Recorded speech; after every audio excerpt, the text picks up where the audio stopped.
नमस्कार दोस्तों। आज की इस वीडियो में हम बात करने वाले हैं उत्तराखंड चुनाव की।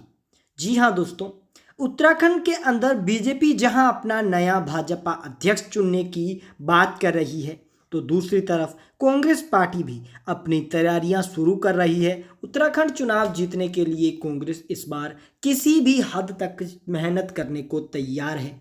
बीजेपी जहां 15 जून तक उत्तराखंड बीजेपी के लिए नया अध्यक्ष चुनने के लिए अधिकारियों के जो राष्ट्रीय अधिकारी हैं उनके आदेश का इंतजार अब कर रही है, वहीं दूसरी तरफ आपको बता दें कि बीजेपी ने एक बात स्पष्ट कर दी है कि इस बार विधानसभा चुनावों के अंदर बीजेपी अपने सभी कैंडिडेट्स को काम के आधार पर, रिपोर्ट के आधार पर ही टिकट देगी। सीधा सिफारिश के जरिए किसी को भी टिकट नहीं मिलेगी। यानी कि अब बीजेपी में चाहे आपने अगर काम किया है तो ही आपको टिकट मिलेगी, बिना टिकट बिना काम आपको टिकट नहीं मिलेगी दोस्तों। वहीं दूसरी तरफ कांग्रेस पार्टी ने दावा किया कि जिताऊ उम्मीदवारों को टिकट देंगे, चाहे सिफारिश किसकी भी हो। यानी कि दोनों तरफ ही जो दोनों राष्ट्रीय पार्टियां उन्होंने ये बात क्लियर कर दी है कि कहीं ना कहीं इस बार काम के आधार पर ही आपको टिकट मिलेगी। दोस्तों, आज की इस वीडियो में हम बात करेंगे दोस्तों उत्तराखंड चुनावों की, जहां पर दोस्तों उत्तराखंड चुनावों में किसकी सरकार बन सकती है। वर्तमान परिस्थितियों में उत्तराखंड के अंदर जहां बीजेपी पिछले 10 सालों से सत्ता के अंदर है, तो कांग्रेस पार्टी इस बार बीजेपी को हराकर सत्ता में आने की बात सोच रही है, सत्ता में आने की ख्वाब लगाए बैठी है। तो आपको बता दें कि अब बीजेपी के सूत्रों की माने तो एक बात लगातार सामने आ रही है कि बीजेपी के जो सूत्र हैं वो ये बताते हैं कि बीजेपी इस बार फिर चुनावों से पहले अपना मुख्यमंत्री उत्तराखंड में बदल सकती है। अगर ऐसा होता है तो कहीं ना कहीं बीजेपी के लिए ये एक बड़ा, बीजेपी नेताओं के लिए एक बड़ा संदेश हो सकता है। चलिए दोस्तों, अब हम समय जाया ना करते हुए जल्दी से उत्तराखंड के सभी जिलों की बात कर लेते हैं और उनके विधानसभा सीटों की बात भी कर लेते हैं। आखिरकार किसे कितनी सीटें मिलेंगी दोस्तों। सबसे पहले अगर हम बात अल्मोड़ा जिले की करें, 6 विधानसभा की सीटें अल्मोड़ा जिले के अंतर्गत आती हैं। अब 6 में से दोस्तों यहाँ पर दोस्तों 4 सीटों के करीब कांग्रेस पार्टी जीत हासिल कर सकती है, वहीं 2 सीटें एनडीए के खाते के अंदर जा सकती है। अगर हम बात करते हैं बागेश्वर की 2 सीटों की, तो दोस्तों बागेश्वर की 2 सीटों में से दोनों की दोनों सीटें जो हैं वो इंडिया गठबंधन के खाते में जा सकती है। वहीं दोस्तों जो एनडीए है और जो अन्य है उस दोनों का खाता यहाँ पर किसी कीमत पर भी खोलता देखने को नहीं मिलेगा। अगर हम बात करते हैं चमोली जिले 3 सीटों की, चमोली की 3 सीटों में से दोस्तों 2 सीटों पर तो इंडिया गठबंधन के खाते के अंदर जीत जा सकती है और जो 1 सीट है वो जा सकती है एनडीए के खाते के अंदर और अन्य के खाते के अंदर जाएगी 0 सीटें। यानी चमोली में भी इंडिया गठबंधन जो है वो अधिक मजबूत है as compare to NDA.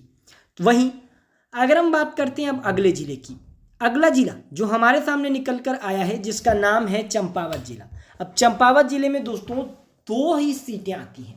Champawat जिले की 2 सीटों की हम बात करें जिसमें 1 सीट तो सीधे तौर पर एनडीए के खाते में जा रही है और 1 सीट यहां पर इंडिया गठबंधन के खाते के अंदर जा रही है। यानी यहां भी बराबर की टक्कर रहेगी दोनों पार्टियों में। वहीं अगर हम बात करते हैं दोस्तों देहरादून की, देहरादून जहां 10 विधानसभा की सीटें आती हैं जिसमें लगभग 6 सीटों के करीब इंडिया गठबंधन के खाते के अंदर जीत जा सकती है, वहीं 4 सीटों के करीब एनडीए के खाते के अंदर जीत जा सकती है और अन्य के खाते में जा सकती है 0 सीटें। अब दोस्तों हमने कुल मिलाकर अब तक 23 विधानसभा सीटों की बात कर ली है। 23 विधानसभा की सीटों में से 15 विधानसभा की सीटें जो है वो इंडिया गठबंधन के खाते के अंदर जा सकती हैं। 8 विधानसभा की सीटें एनडीए महागठबंधन के खाते के अंदर जा सकती हैं और अन्य के खाते में जा सकती हैं 0 सीटें। यानी कि उत्तराखंड की 23 सीटों की हमने अब तक बात की है, इसमें लगभग दोस्तों जो अब तक का बहुमत आंकड़ा है वो एनडीए के खाते में ना जाकर इंडिया गठबंधन के खाते के अंदर जा रहा है और इंडिया गठबंधन कहीं ना कहीं अपना अच्छा खासा प्रदर्शन कर रहा है। वहीं हम बात हरिद्वार की करें, हरिद्वार में 11 सीटें आती हैं। 11 सीटों में से 6 सीटें इंडिया गठबंधन के खाते में, 4 सीटें एनडीए गठबंधन के खाते के अंदर, तो 1 सीट अन्य के खाते में जा सकती है। वहीं दोस्तों अगर हम बात करते हैं अब अगले जिलों की, अगला जिला हमारे सामने निकल कर आ रहा है नैनीताल जिला। 6 विधानसभा की सीटें नैनीताल जिले के अंदर आती हैं और ये जो सीटें हैं 6 की 6 जा सकती हैं इंडिया गठबंधन के खाते में, एनडीए का अन्य का दोनों का खाता है नहीं खुलने वाला। वहीं अगर हम बात करते हैं दोस्तों अगले जिले की, अगला जिला हमारे सामने निकल कर आ गया है पौड़ी गढ़वाल जिला। पौड़ी गढ़वाल जिले के अंदर आती हैं दोस्तों 3 सीटें। अब यहां पर 3 सीटें इंडिया गठबंधन के खाते में, तो 3 सीटें ही एनडीए के खाते के अंदर जा रही है। अन्य का खाता यहां पर नहीं खुल रहा है। वहीं अगर हम बात करते हैं अगले जिले पिथौरागढ़ की 4 सीटों की, तो 2 सीटों पर तो इंडिया गठबंधन के खाते के अंदर जीत जा रही है और 2 सीटों पर एनडीए के खाते में जीत जा रही है। अन्य का खाता यहां पर नहीं खुल रहा। यानी पिथौरागढ़ जिले में दोनों पार्टियों में टक्कर रहेगी। यानी कि दोस्तों उत्तराखंड की बात करने में हमें एक बात तो पता लगी है कि उत्तराखंड में जो मेन टक्कर है वो कांग्रेस बीजेपी में रहेगी। अन्य पार्टियां इतना अच्छा प्रदर्शन नहीं कर रही है। अब कुल मिलाकर हमने उत्तराखंड की बात कर ली है 50 सीटों की। अब 50 सीटों की बात करने के बाद दोस्तों लगभग 32 सीटों के करीब करीब इंडिया गठबंधन यहां पर जीत हासिल कर रहा है। 16 सीटों के करीब करीब एनडीए के खाते के अंदर जीत जा रही है और 1 सीट जा रही है दोस्तों अन्य के खाते के अंदर। वहीं अगर हम बात रुद्रप्रयाग की 2 सीटों की करते हैं, रुद्रप्रयाग की 2 में से दोस्तों जो इंडिया गठबंधन है वो हासिल कर रहा है दोनों सीटें। यहां पर जो एनडीए गठबंधन और अन्य के खाते के अंदर जा रही हैं 0-0 सीटें, और जो इंडिया गठबंधन है वो यहां पर 2 सीटें हासिल करने के अंदर कामयाबी हासिल कर रहा है। अगर हम बात करते हैं अब दोस्तों अगले जिले की, जिसका नाम निकल कर आ रहा है टिहरी गढ़वाल।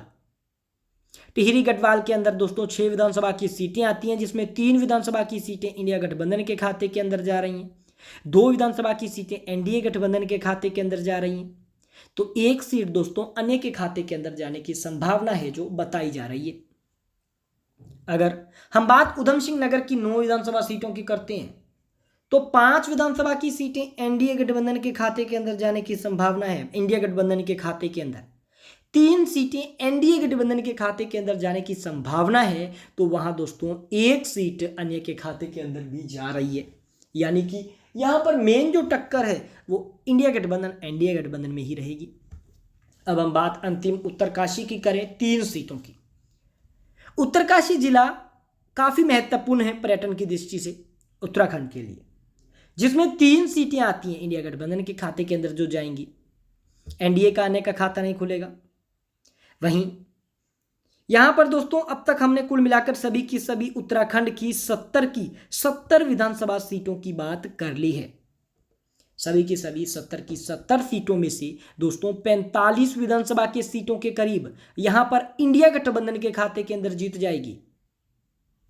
21 सीटों के करीब दोस्तों एनडीए के खाते के अंदर जीत जाएगी, और दोस्तों 3 सीटें यहां पर अन्य के खाते के अंदर जाने की संभावना है।